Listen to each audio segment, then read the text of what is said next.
কি করেছেন,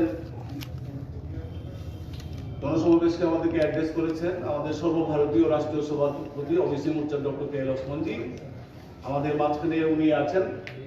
এছাড়া আমাদের মধ্যে রয়েছেন আমাদের সর্বভারতীয় সহসভাপতি ভারতীয় জনতা পার্টি শ্রদ্ধেয় দিলীপ ঘোষ মহাশয়। আমাদের মাঝখানে রয়েছেন এখানে আমার ডান দিকে কৃষ্ণা মাহাতো, যিনি রাষ্ট্রীয় সম্পাদিকা ওবিসি মোর্চা। আপনাদেরকে নববর্ষের শুভেচ্ছা জানিয়ে আমাদের সবার পরিচয় পর্ব এখানে শেষ করছি।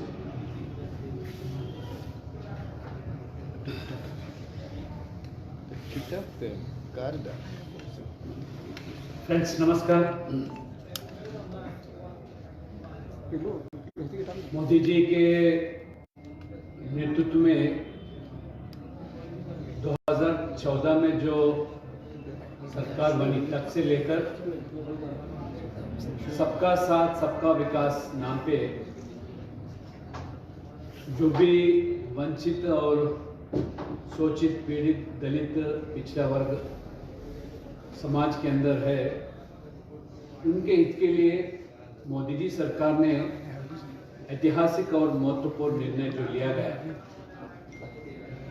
खासकर समाज के अंदर जो 50% जो ओबीसी समाज है, उन समाज के लिए 75 साल आज़ादी के अंदर नेहरू जमाने से लेकर राजीव गांधी तक समय समय पर जब ओबीसी समाज का आरक्षण का मुद्दा आया, कांग्रेस हमेशा विरोध किया। काका कलेकर कमीशन 1950 में जो गठन किया था ओबीसी समाज उन्नति के लिए और उनके आरक्षण के बारे में कई सिफारिश जो किया। नेहरू जी 17 साल प्रधानमंत्री थे और ठंडे बस्ती में वो काका कलेक्टर कमीशन को भी डाला गया था। बाद में इंदिरा गांधी प्रधानमंत्री बनी, राजीव गांधी भी प्रधानमंत्री बने थे। लगभग 40 साल कभी भी ओबीसी समाज का आरक्षण का जब मुद्दा आया वो टुकरा दिया। गैर कांग्रेस का सरकार जब बनी, जनता पार्टी मोरारजी देसाई नेतृत्व के अंदर भारतीय जनता पार्टी के समर्थन से सभी का मंडल कमीशन का गठन हुआ और मंडल कमीशन का जो सिफारिश थे मोरारजी देसाई जी ने सदन में प्रस्ताव करने से पहले अचानक सरकार गिर गया। बाद में राजीव गांधी प्रधानमंत्री बना तो मंडल कमीशन का भी समर्थन नहीं किया। बाद में फिर गैर कांग्रेस सरकार वीपी सिंह के नेतृत्व में बना, तब वाजपेयी जी और अडवाणी जी के समर्थन से जो सरकार चल रही थी, तभी सदन में जब प्रस्ताव रखा गया था, यही कांग्रेस पार्टी विरोधी दल के नेता के नाते राजीव गांधी सख्त उसका विरोध किया। जाति आधारित आरक्षण नहीं चाहते हैं, आरक्षण हुआ तो आर्थिक रूप से ही होना, ऐसा उनका रवैया था। फिर बाद में आरक्षण तो लागू हुआ। तब से लेकर 2014 में जो आरक्षण दिया जा रहा है, ठीक ढंग से दंतहीन कमीशन पिछड़ा वर्ग आयोग का बनने के वजह से आरक्षण भी अमल नहीं हुआ था। 2017 में मोदी जी ने पिछड़ा वर्ग आयोग को संवैधानिक दर्जा दिया गया था। तभी भी सदन में कांग्रेस, वामपंथी जो भी क्षेत्रीय दल पिछड़ा वर्ग के ठेकेदार समझते थे, वो भी विरोध किया। मगर लोकसभा में प्रस्ताव पारित हो गया, राज्यसभा में बिल हार गया। फिर एक साल के बाद वो पिछड़ा वर्ग आयोग को दोनों सदन में मान्यता मिलने से लागू हुआ। इस तरह मोदी जी ने 8 साल के अंदर जितने भी पिछड़ा वर्ग के समर्थन के लिए ऐतिहासिक निर्णय लिया गया, चाहे वो केंद्र मंत्रिमंडल में 27 लोगों को भागीदार बनाना और पब्लिक सेक्टर अंडरटेकिंग में जो भी कर्मचारी थे उनके बच्चों को भी आरक्षण लागू किया गया और वार्षिक आयु जो क्रीमी लेयर के माध्यम से 6 लाख था उनको भी बढ़ाया गया 8 लाख। उस तरह अन्य निर्णय नीट के माध्यम से होने वाले परीक्षाओं में भी पिछड़ा वर्ग छात्रों को 27% आरक्षण दिया। उसी तरह आर्थिक रूप से जो भी गरीब परिवार थे उनके बच्चों के लिए भी 10% आरक्षण दिया। इस तरह सबका साथ सबका विकास जब नारा दिया गया मोदी जी ने वो अमल करते हुए आए। उन्हीं के समर्थन से लगभग 18 राज्यों में आज भारतीय जनता पार्टी सरकार बनी और मोदी जी को दोबारा पिछड़ा वर्ग समर्थन मिलने से और केंद्र में भी सरकार बना। इस तरह जहां गैर बीजेपी सरकार है वहां भी ओबीसी मोर्चा लगातार एक पिछड़ा वर्ग समाज का समर्थन निभाने के लिए गांव-गांव चलो घर घर चलो नाम पर अप्रैल महीने के अंदर लगभग पूरे ओबीसी मोर्चा कार्यकर्ता गांव तक पहुंचना और घर तक पहुंचना और 8 साल के अंदर जो निर्णय ऐतिहासिक लिया गया उसी माध्यम से लोगों को आज बीजेपी के समर्थन पाने के लिए हम ये एक रणनीति बनाए। इसी माध्यम से आज त्रिपुरा में जो ओबीसी सम्मेलन हुआ जनसभा हुआ, पहली बार इतने बड़े सम्मेलन सभा होना त्रिपुरा में संभव हुआ। इसलिए मैं त्रिपुरा के जो ओबीसी समाज के जितने भी हैं उनसे भी अनुरोध किया गया दोबारा बीजेपी सरकार बनने से विकास और जो भी गरीब कल्याणकारी योजना है वो ठीक ढंग से अमल हो। इसलिए देश भर में सभी शहरों में बुद्धिजीवियों का बैठक किस तरह मोदी जी सरकार ने या किसान हो, पिछड़ा वर्ग हो, दलित हो, आदिवासी हो, इन वर्गों के हित के लिए किस तरह काम किया जा रहा उन मुद्दों को लेकर ये समाज के अंदर एक माहौल ओबीसी मोर्चा के माध्यम से बना रहे। आज बुद्धिजीवियों का बैठक के अलावा आज मोदी जी ने जो रोजगार मांगने वाले जो नौजवान हैं उनको तो मोदी जी ने रोजगार मांगने वाला ही नहीं रोजगार देने वाला संस्था और नौजवान खास तौर से पिछड़ा वर्ग और दलित बनना चाहिए। प्रधानमंत्री मत्स्य संपदा योजना के नाम पर 20,000 करोड़ जो बजट में प्रावधान किया सिर्फ और सिर्फ ये मछुआरों के लिए। और उसी तरह वेंचर कैपिटल फंड के नाते ओबीसी समाज के जो पढ़े लिखे नौजवान हैं उनको भी उद्योगपति बनाने के लिए 2018 से जो SC/ST को लागू था वो ओबीसी नौजवानों को भी लागू किया गया। इस तरह जितने भी 2014 से पिछड़ा वर्ग समाज के लिए उनके उन्नति के लिए उनके शिक्षाओं के लिए और जो प्रावधान किया गया ये मुद्दों को लेकर हम बुद्धिजीवियों का सम्मेलन और मछुआरों का सम्मेलन और हमेशा भारतीय जनता पार्टी विकास और योजना के आधार पर हम चुनाव लड़ना चाहते हैं मगर हमारे विरोधी दल हमेशा जाति आधारित या मजहब के नाम पे चुनाव लड़ना चाहते हैं। इसलिए मोदी जी ने मुसलमान समाज के अंदर जो भी पिछड़ा वर्ग है दलित है जो पसमंदा कहलाता है उनके हित के लिए काम करने के लिए जो हमें आदेश दिया गया वो सम्मेलन भी लगभग देश के अंदर 10 शहरों में बड़ी पैमाने से सम्मेलन किया गया। आज मुसलमान समाज के अंदर जो भी पिछड़े हैं दलित हैं वो भी मोदी जी की ओर बीजेपी की ओर आकर्षित हो रहे। इसी माध्यम से जम्मू कश्मीर से पहली बार पसमंदा मुसलमान समाज से एक गुलाम अली को केंद्र सरकार के माध्यम से राज्यसभा सदस्य बनाया गया ताकि उनके अंदर भी एक आज विश्वास जताने के लिए इस तरह मोदी जी ने और वर्ग के हित के लिए जो काम किया जा रहा है ओबीसी मोर्चा देश भर में और राष्ट्रीय स्तर से लेकर प्रदेश और जिला मंडल और बूथ स्तर तक भी आज संगठन मजबूत करके आने वाले जो भी चुनाव है जिस प्रदेश में चुनाव होने वाले ओबीसी मोर्चा सक्रिय भूमिका निभाकर ये 50% आबादी का समाज का समर्थन पाने के लिए हम प्रयास कर रहे हैं।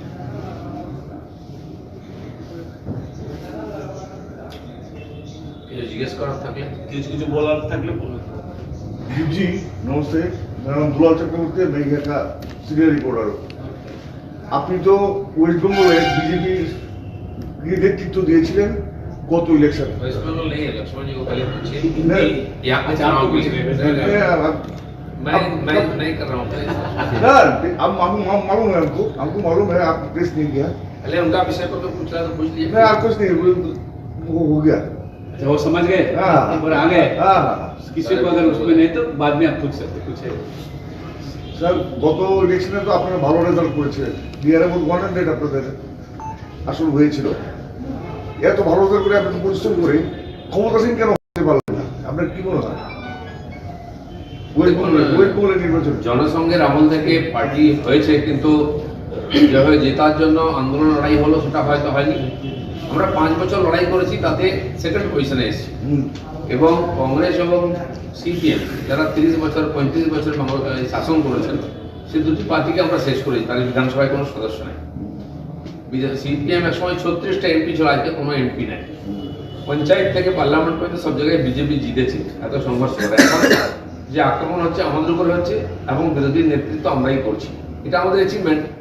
বাংলার মানুষ আমাদেরকে আবার স্বীকার করেছেন, আমাদেরকে ভোট দেওয়া অভ্যাস করেছেন এবং আগামী দিনে যে লড়াই করছে আমরা, আমার মনে হয় বাংলার পরিবর্তনের জন্য সম্পূর্ণ মেজরিটি আমাদেরকে দেবেন, সেই আশা নিয়ে আমাদের কর্মীরা লড়াই করছেন। একবারে তো হয় না, ধীরে ধীরে আমরা এগোচ্ছি। যে সাফল্য আমরা পেয়েছি সেটা আমাদের পরিশ্রমের ফলে এবং বাংলার মানুষ সেটাকে স্বীকৃতি দিয়েছে। শুভেন্দু অধিকারীর নেতৃত্বে বিজেপিকে আগামী দিনে এক্সটেন্ড করবে আপনি যেভাবে বলেছিলেন। দেখুন, আমরা প্রাথমিক থেকে পার্টিকে বিরোধী পক্ষে নিয়ে এসেছি। এখন নতুন নেতৃত্ব আমাদের পার্টিতে এসছেন, আমাদের নতুন রাজ্য সভাপতি হয়েছেন যুবক একজন ইউনিভার্সিটির প্রফেসর। শুভেন্দু বাবু হচ্ছেন বহু পুরনো নেতা, তার 3 পুরুষের রাজনীতি মেদিনীপুরের মাটির ছেলে এবং তিনি এমপি থেকেছেন, এমএলএ থেকেছেন, রাজ্যে মন্ত্রী থেকেছেন, অভিজ্ঞতা যথেষ্ট আছে এবং যুবক। সেই জন্য আমার মনে হয় এই যে নতুন নেতৃত্ব যারা দুজন মিলে লড়ছেন, আমরা সেখান থেকে সাহায্য করছি, বাকি কাজটা আপনি স্যাটিসফাইড মানে এখন যে বিজেপির কাজ চলছে ওয়েস্ট বেঙ্গলে বিজেপির যে সাংগঠনিক ভূমিকা চলছে এটিকে আপনি স্যাটিসফাইড? না, লড়াই তো আমরা করছি। দেখুন, অতি সম্প্রতি আপনি বাংলা যে কোনো মিডিয়া দেখুন, সবচেয়ে বড় ইস্যু দুর্নীতি এবং অতি সম্প্রতি পঞ্চায়েতের দুর্নীতি, আবাস যোজনার দুর্নীতি। সেটা ভারতীয় জনতা পার্টি সমস্ত বিডিও অফিস ঘেরাও করে যে অন্যায় হয়েছে তার প্রতিবাদ করেছে বলে আজকে মিডিয়াতে ছেয়ে আছে। আর উন্নয়ন নয়, বাংলায় এখন খবর হচ্ছে দুর্নীতি। এটাকেও সামনে নিয়ে আসার জন্য আমরা করেছি সেই সারদা দুর্নীতি থেকে সুপ্রিম কোর্ট যাওয়া থেকে আরম্ভ করে বাকিও সব দুর্নীতি জন্য আমরা আন্দোলন করেছি। তারপরে আজকে সাধারণ মানুষ স্বীকার করেছে এবং লোকে চোখে চোখ রেখে বলছে। তো এই সরকারের দিন শেষ হয়ে আসছে। কংগ্রেস যেমন শেষের দিকে দুর্নীতি করে কেন্দ্র থেকে অপসারিত হয়েছিল, পশ্চিমবঙ্গের টিএমসির সেই দশা হবে। Thank you sir. SDM office, সদর এসডিএম অফিস উনার নিজের চেম্বারের বাইরে উনাকে দিনের বেলা নৃশংসভাবে হত্যা করেছে। ত্রিপুরা রাজ্যের মানুষ আজ অব্দি জানতে পারেনি। আজকে 2023-এ এসে ল অ্যান্ড অর্ডারের কথা বলেন। 2023-এর নির্বাচনে বৈতরণী পার হওয়ার জন্য ল অ্যান্ড অর্ডারের কথা বলছেন, আইনের শাসনের কথা বলছেন। আমরা ভুলে গেছি রাজনৈতিক হিংসা কাকে বলে। 2008, 2013 বহু যারা বিরোধী দল করতো সেই সময় তাদেরকে কিভাবে নৃশংসভাবে হত্যা করে ত্রিপুরা রাজ্যে এই নজির সৃষ্টি করেছিল কমিউনিস্টের শাসনে, সেটা ত্রিপুরা রাজ্যের মানুষ কোনোদিনও ভুলে যায়নি। আজকে তারা ল অ্যান্ড অর্ডারের কথা বলছে। আমি বুক ফুলিয়ে বলতে পারি, আপনারা এখানে যারা উপস্থিত হয়েছেন আপনারাও বলতে পারেন বুক ফুলিয়ে যে ভারতীয় জনতা পার্টি সরকার প্রতিষ্ঠার পর 2011-তে একটি রাজনৈতিক হিংসা, একটি রাজনৈতিক খুন এই ত্রিপুরাতে সংগঠিত হয়নি। তাই ভারতীয় জনতা পার্টি সরকারকে মানুষ দুহাত তুলে আশীর্বাদ করছে। বন্ধুগণ, আজকে ওবিসি সম্প্রদায় আমরা সৌভাগ্যবান, এমন একজন দেশের প্রধানমন্ত্রীকে আমরা পেয়েছি। দেশের যশস্বী প্রধানমন্ত্রী নরেন্দ্র মোদীজির নেতৃত্বে ওবিসি সম্প্রদায়কে আইনের অধিকারের অন্তর্ভুক্তি করাচ্ছেন আমাদের দেশের যশস্বী প্রধানমন্ত্রী নরেন্দ্র মোদী। এই ত্রিপুরা রাজ্য একটা বিরাট অংশ ওবিসি সম্প্রদায়ের মানুষ এই ত্রিপুরা রাজ্যে বসবাস করে। আজকে খোঁজ নিয়ে দেখবেন এই ওবিসি সম্প্রদায়ের যারা রয়েছেন তাদেরকে কিভাবে এই রাজ্য সরকার সহজভাবে লোনের ব্যবস্থা, সহজ কিস্তিতে লোনের ব্যবস্থা, অল্প হারে সুদের ব্যবস্থা, সুদের সুদ দিয়ে তাদের লোনের ব্যবস্থা আমাদের ভারতীয় জনতা পার্টি সরকার করেছে। ওবিসি সম্প্রদায়ভুক্ত ছাত্রছাত্রীদের উচ্চ শিক্ষার জন্য আর্থিকভাবে সহায়তা করার ব্যবস্থা ভারতীয় জনতা পার্টি সরকার করেছে। ওবিসি কর্পোরেশনের চেয়ারম্যান এখানে রয়েছেন, ওনার মাধ্যমে যাতে এই রাজ্যের বেকার ওবিসি যুবক যুবতীদের রোজগারের ব্যবস্থার জন্য বিভিন্ন সময় বিভিন্ন আর্থিক সহায়তার মাধ্যমে এই রাজ্যের ওবিসি সম্প্রদায়ের বেকার যুবক যুবতীদের জন্য আর্থিকভাবে সহায়তা আমাদের ভারতীয় জনতা পার্টি সরকার করেছে।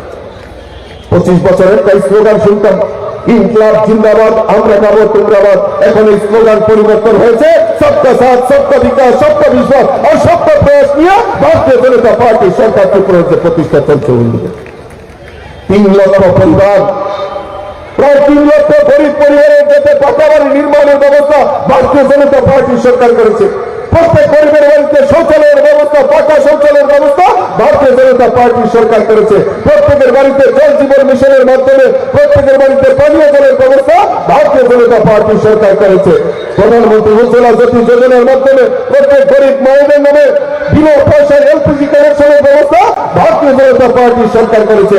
11টা নিত্য প্রয়োজনীয় জিনিস, চাল, চিনি, মুসুরি ডাল, সয়াবিন, চাপাতা আজকে ভারতীয় জনতা পার্টি সরকার গরিবরা যাতে ক্রয় করতে পারে পিডিএস এর মাধ্যমে তার ব্যবস্থা ভারতীয় জনতা পার্টি সরকার করেছে। আজকে সমস্ত জায়গায় শুধু একটাই আওয়াজ যে ভারতীয় জনতা পার্টিকে দুহাত পেলে আশীর্বাদ করার জন্য মানুষ তৈরি হয়ে গেছে। আমি আমার আলোচনার দীর্ঘায়িত করছি না, কারণ দিলীপ দা বলবেন, লক্ষ্মণবাবু আমাদের রাষ্ট্রীয় সভাপতি ওবিসি মোর্চা, উনি বলবেন মাননীয় মুখ্যমন্ত্রী কিছুক্ষণ পরে আমাদের মধ্যে উপস্থিত হবে।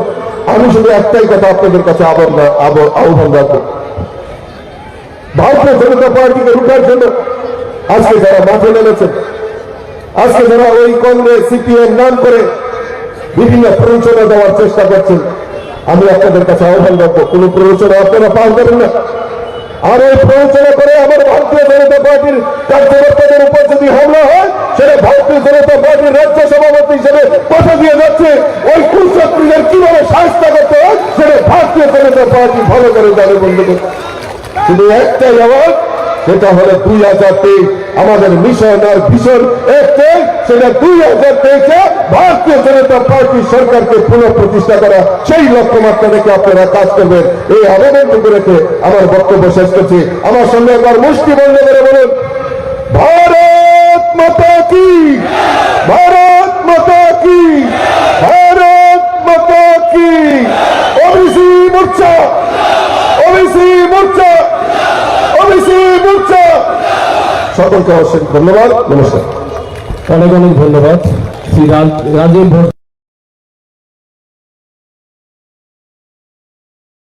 ভট্টাচার্য মহোদয়কে।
আপনারা জিতলে সেই প্রেরণার বাংলার মানুষ বিজেপিকে ক্ষমতায় নিয়ে আসবেন। তো সেই আগেকার ঘটনা মনে পড়ে, যেখানে ঝান্ডা দেখা যায়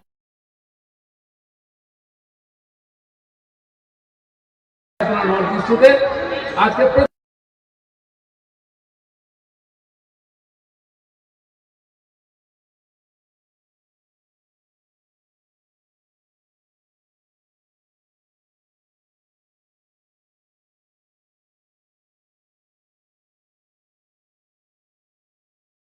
প্রত্যেকটি রাজ্যেতে আমাদের সরকার আছে, এমএলএ আছে, এমপি আছে।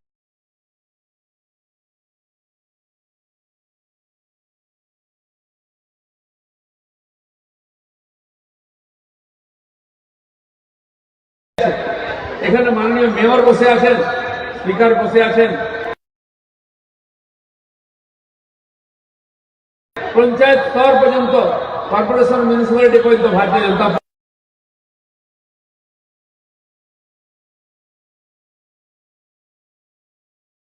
পার্টির প্রতিনিধি আছেন।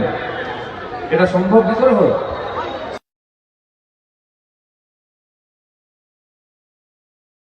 সম্ভব হয়েছে আপনাদের মতো যারা সচেতন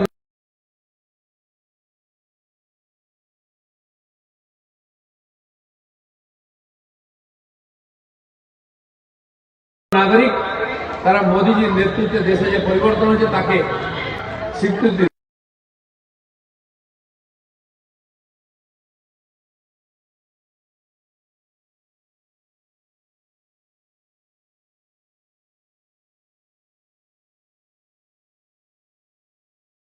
দিয়েছে। আপনাদের মতো হাজার হাজার বিজেপি লড়াকু কার্যকর্তা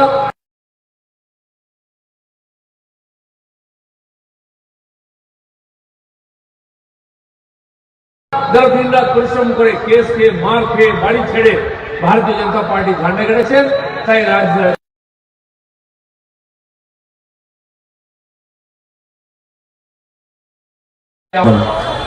মায়ের রক্ষার জন্য বাড়ি বাড়িতে শৌচালয় বানিয়ে দিচ্ছেন। আর যখন দেশে মহামারী হয়েছে, সারা দুনিয়াতে হাহাকার, কলকারখানা, রাস্তাঘাট বন্ধ, গাড়ি ঘোড়া বন্ধ, উপার্জন বন্ধ, এমনকি 100 দিনের কাজও বন্ধ। আমাদের মায়েরা সবচেয়ে বেশি চিন্তা করেছিলেন যে কাল সকালে উঠে বাড়ির লোকেদের মুখে কি তুলে দেবো, রান্না কি করবো, কাজ বন্ধ। যারা সাধারণ মানুষ খেটে খায়, রোজ আনে, রোজ রান্না করে খায়, তাদের চিন্তা বেশি ছিল, তাদের বাড়ির মায়েদের চিন্তা বেশি ছিল। নরেন্দ্র মোদী সেরকম গরিব বাড়ির একজন ছেলে, তিনি ওখান থেকে বুঝতে পেরেছিলেন যে আমার দেশের 40-50 কোটি গরিব মানুষ, তারা চিন্তায় আছেন। তিনি বললেন, চিন্তা করবেন না, আমি আছি, আপনার বাড়িতে আমি চাল ডাল পৌঁছে দেবো। কি 2.5 বছর ধরে চাল ডাল পাচ্ছেন কিনা, চাল ডাল গম পাচ্ছেন কিনা ফ্রিতে, রেশনে? মোদী দিল্লি থেকে বুঝেছিলেন।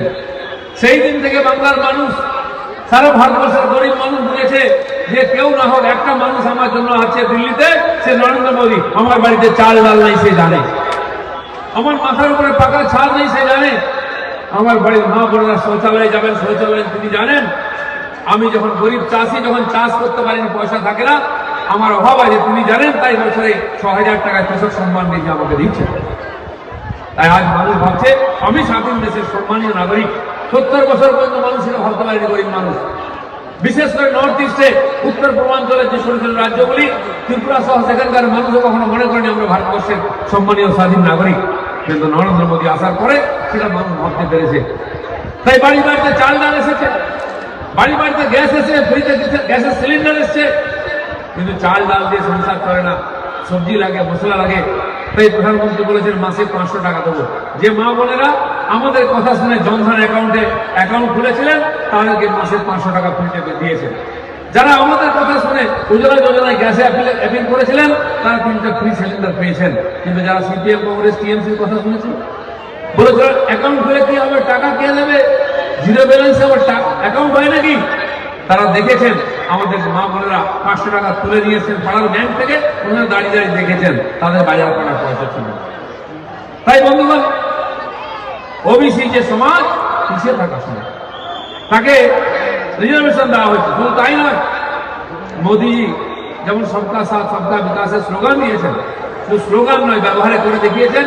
তাই এসসি, এসটি, ওবিসি সমাজ থেকে অধিক পরিমাণে, যেমন রাজ্যে, কেন্দ্রে প্রতিনিধিত্ব এসছে। আজ ভারতবর্ষে এসসি এসটি ওবিসি সবচেয়ে বেশি এমপি বিজেপিরা, এসসি এসটি ওবিসি এমএলএ সবচেয়ে বেশি বিজেপি আছে, পঞ্চায়েত স্তর পর্যন্ত প্রত্যেক জায়গায় সবচেয়ে বেশি প্রতিনিধি বিজেপি আছে। কারণ এই গরিব পিছিয়ে থাকা সমাজ আজকে নরেন্দ্র মোদীকে, ভারতীয় জনতা পার্টিকে বিশ্বাস করেছে, তাই ভোট দিয়েছে। তারা জানে এই পার্টির দ্বারা আমাদের উন্নয়ন হবে, এই প্রধানমন্ত্রীর দ্বারা আমাদের সমাজ, আমাদের স্বপ্ন সফল হবে। তাই গত যে ভারতবর্ষের কেন্দ্রীয় সরকারের যে মন্ত্রিসভা বদল হয়েছে তাতে 27 জন ওবিসি মন্ত্রী হয়েছে।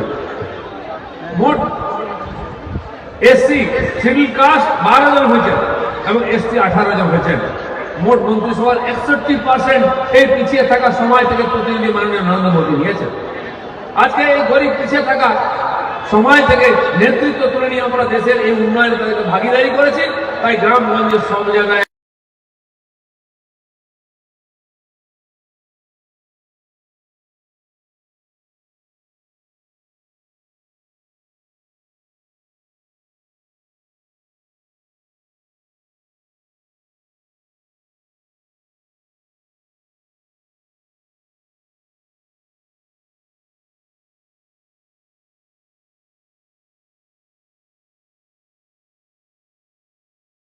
ইউরোপে 40-50% জিনিসপত্রের দাম বেড়ে গেছে, 40% পেট্রোল ডিজেলের দাম বেড়েছে।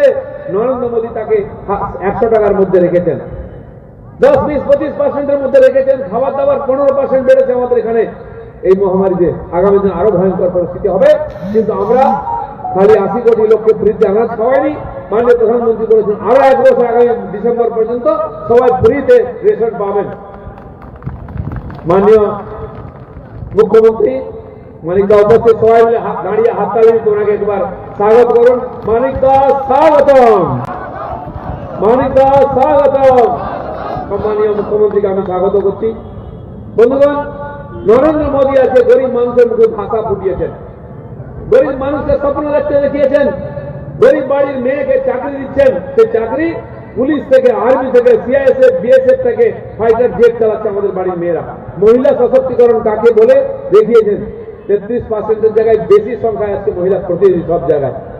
4-5 মহিলা আজকে বিভিন্ন রাজ্যের রাজ্যপাল হয়েছেন, এটা মোদীজি করেছেন। আমাদের বিদেশ মন্ত্রী ছিলেন মাননীয় সুষমাজি, মাননীয় নির্মলাজি। আজ দেশের সুরক্ষা মন্ত্রী ছিলেন, ডিফেন্স মিনিস্টার ছিলেন নির্মলাজি মহিলা, আজ তিনি অর্থমন্ত্রী হয়েছেন। মহিলা সশক্তিকরণ কাকে বলে সেটা মোদীজি দেখিয়েছেন, বিজেপি দেখিয়েছে। গ্রামে গঞ্জের মেয়েরা আজকে পড়তে পারছে ফ্রিতে, স্কুলে কলেজে যাচ্ছে, তাদের জন্য সুরক্ষা করা হয়েছে বেটি বাঁচাও বেটি পড়াওয়ার মাধ্যমে। মহিলারা, মেয়েরাও ছেলেদের সমান, এই ভাবটা আজকে সমাজের মধ্যে জেগেছে মোদীজির জন্য, তাই তাদের জন্য আলাদা প্রকল্প করা হচ্ছে। তাই এই ওবিসি সমাজ, এসটি এসসি সমাজ, বিশেষ করে আমাদের উত্তর পূর্বাঞ্চলে বেশিরভাগ লোক এই সমাজ থেকে এসছেন। তাদের ক্ষমতায়নের জন্য সর্বস্তরে এই সমাজের প্রতিনিধিত্ব আমরা এগিয়ে নিয়ে গেছি। আর তারা মনে করছেন হ্যাঁ আমিও দেশের সঙ্গে আছি। আমি জুলাইতে এখানে যেমন এসেছিলাম, গেছিলাম মিজোরামে গেলাম, ফল আসছে বার্মা থেকে, মায়ানমার থেকে, চপ্পল আসছে মায়ানমার থেকে, কাপড় চোপড় আসছে মায়ানমার থেকে, মাছ আসছে মায়ানমার থেকে। আর তারা ভারত থেকে কি আছে বলে কিছুই আসে না, আগের থেকেই চলে আসছে এটা। তারা মায়ানমারকে, বার্মাকে নিজের কাছে মনে করে, ভারতকে দূরের মনে করে, কারণ ওখানে পৌঁছবার কোনো রাস্তা ছিল না। আমি রবিবার ফিরতে পারলাম না বিমানবন্দর, ওখানে রাজ্য সরকার বিমানবন্দরে। কিন্তু আমি যাওয়ার সময় দেখলাম 2 পাহাড়ের মাঝখানে পিলার তোলা আছে 50 মিটার উঁচু, কি রেল লাইন তৈরি হবে। আইজলে রেল লাইন পৌঁছেছে, যেমন ত্রিপুরার আগরতলাতে রেল লাইন পৌঁছেছে, কলকাতা থেকে আমি কাঞ্চনজঙ্ঘায় বসে আপনার এখানে পৌঁছে যেতে পারি। 70 বছর লেগেছে দেশের এখানে ট্রেন পৌঁছাতে কলকাতা থেকে। আমাদের আত্মীয় ছিলেন বিমানে 8 ঘন্টায় যাওয়া যায়, কিন্তু 2-3 দিন লাগতো, আজ সেটা কম হয়েছে। বন্ধুগণ, আমি দেখলাম আইজলে হাইওয়ে যাচ্ছে 4 লেন রোড। নর্থ ইস্টের সমস্ত রাজ্যকে আজকে কেন্দ্র জুড়ে দিয়েছে। 600 কোটি টাকা খরচা করে ব্রিজ তৈরি হচ্ছে, 8 কিলোমিটার ব্রিজ আসামে তৈরি হচ্ছে। প্রত্যেকটি রাজ্যে আজকে মনে করছে আমরাও ভারতবর্ষের অঙ্গ। বিচ্ছিন্নতাবাদী আন্দোলন হয়ে গেছে, যেখানকার স্থানীয় মানুষের ইচ্ছা আছে নিজের সুশাসন, বড় উন্নয়ন তাদের সুবিধা দেওয়া হচ্ছে। আপনারা আপনাদের অধিকার বুঝে নিয়ে আপনার উন্নয়ন করে দেখান। প্রত্যেকটি মানুষ তার অধিকার জুড়ে